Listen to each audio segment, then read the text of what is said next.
Hello everybody, this is Marty from Marty's Moccasins and Things, and today we are going to talk about bales. Now what a bale is, once you've wire wrapped something, the reason for wire wrapping is you want to hang it up. Well, you need something to hang it up by, and that's going to be this piece right here. This is called a bale.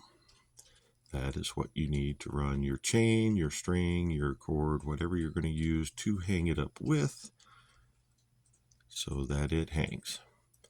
That is called a bale. This one is a very simple bale, and I'm going to teach you how to make a simple bale today. There are very many variations. There are a lot of ways to make your bale. There are a lot of tutorials on how.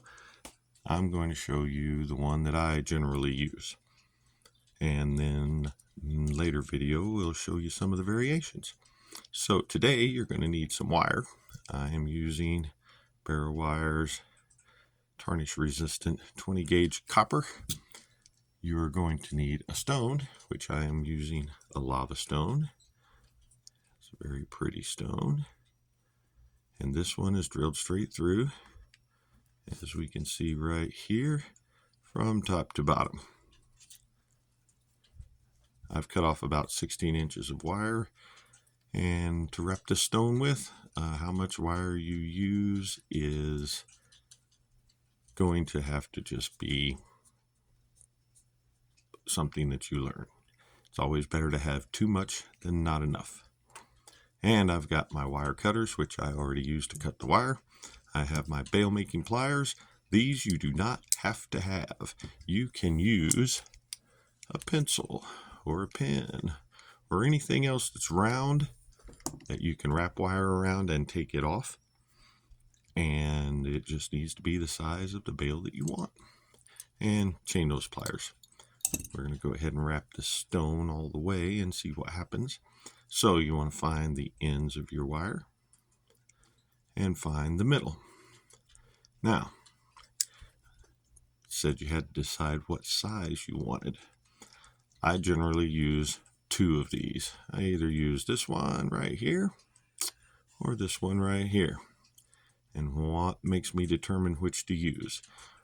The idea is whether or not to use a full bale like this, where the string actually goes right through the bale.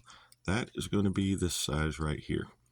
Just about any size chain or string that you need, because you have to be able to get the other end through after you've made your piece.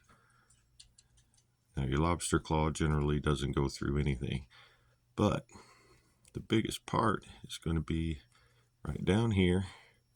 That has to go through your bale in order for your string to go on there. So that's what determines what size you're going to use if you want a straight bale. And I use this one here when I'm going to use jump rings to jump between my bale and my chain.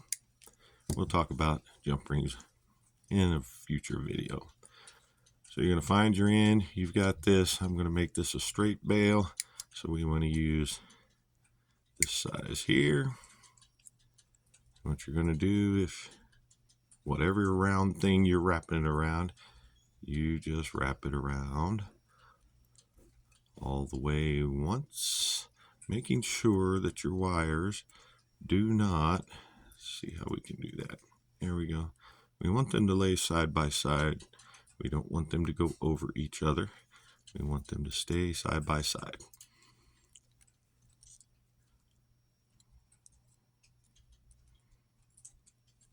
And then you're just going to bring them across each other down here, once again making sure that they stay side by side.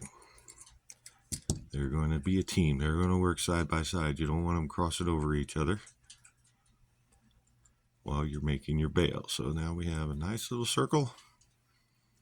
So you want to bring these down a little bit. You're wanting a little bit of an angle, but not too drastic, because you need to lock this in. We're going to do that by twisting once, twisting twice. Now, something else that I should have mentioned before, is you need to make sure that your wire actually goes through your hole. This does. But is it going to be a really easy one? Will both wires fit through the hole? Oh, it does. This is even easier. If you get both wires through the hole, then you pull this down. Now you have to figure out which side of your stone you want to be the front. On this one, it kind of doesn't matter. They're all shaped about the same.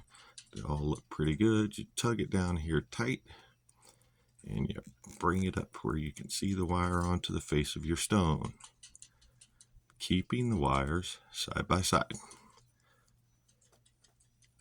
like so. Now, you can do, we'll talk about different techniques later. Right now, I'm just going to do a quick loop.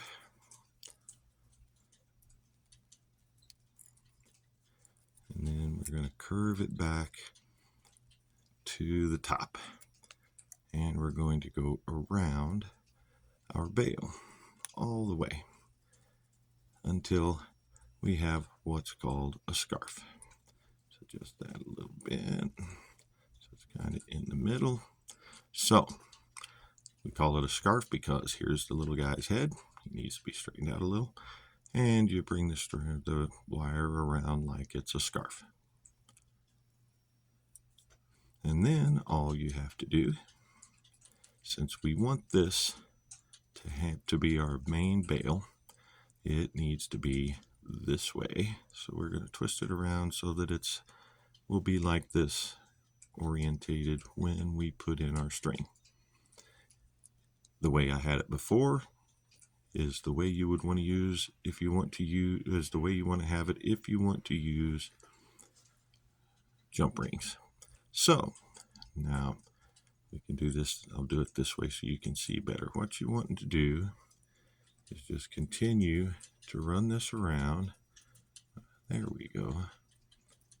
And stack it on top of each other. You don't want them to be climbing on each other. You want them to stack on top of each other.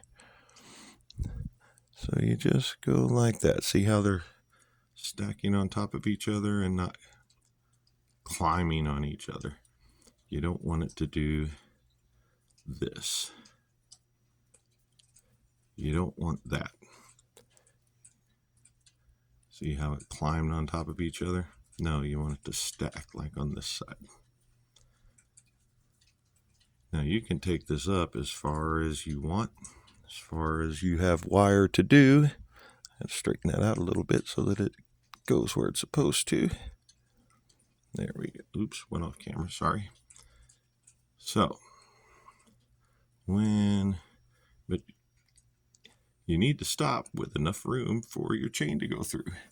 And you can check that and make sure that you left enough room by just grabbing your chain and running it through and making sure that it still goes through. This one does. As you can see, that's a different kind of chain. I grabbed a different cord. So there's two ways you can end this type. Well, there's two ways you can end any type. But the way I like to end the ones where I'm running it straight through is I like to end one on each side. So what we're going to do is bring this one back out a little bit. I'm going to squish it down there a little better. Bring this one back out a little bit. We're going to trim it off like so. You want to make sure you leave enough to tuck it in. And another thing, when you're cutting wire, you want to hang on to the piece that's going to be both sides. If you're just cutting wire, you want to hang on to that little piece right there, because he will go flying and he will either hit you in the face, hit you in the eye, or go flying off across the room to where you can't find it anymore. And then one of your kids, your spouse, your significant other, your little fur baby will step on it and it'll stab them and it'll hurt. And what we're doing here is we're going to hide that sharp piece right down inside this little bowl that we made. So after you've cut your wire, you want to tuck it in a little bit, and then you're going to want to tuck it down out of the way. Make sure it's down in that bowl like that. It's not really down in the bowl, is it? My bowl is not very deep, but there. The first piece is not super important to be down in there because you're going to wrap this around to the other side, so that'll make your bowl a little bit deeper. So we're just going to bring this around to this side. Double checking. You see, I still let it climb on itself over there. So that's not going to be good. You want it to look like that. I let it climb on itself over there, which makes it a little bit more of a messy bail. Yep, I'll be redoing that after I'm done because I don't like that at all. Sometimes things just happen and you gotta start over. But now you've got your second piece. We've wrapped it around to the other side, and then we just do the same thing. We trim it off. It needs to be at least halfway, or no more than halfway across the hole. It can be a little less than that. Oops, off camera again. And then we're going to just tuck it back down in there like so. And it's completely gone, never to be seen again. There's no sharp edges, and it should look like that. You can tuck these down a little bit tighter sometimes. Bring these back around a little bit.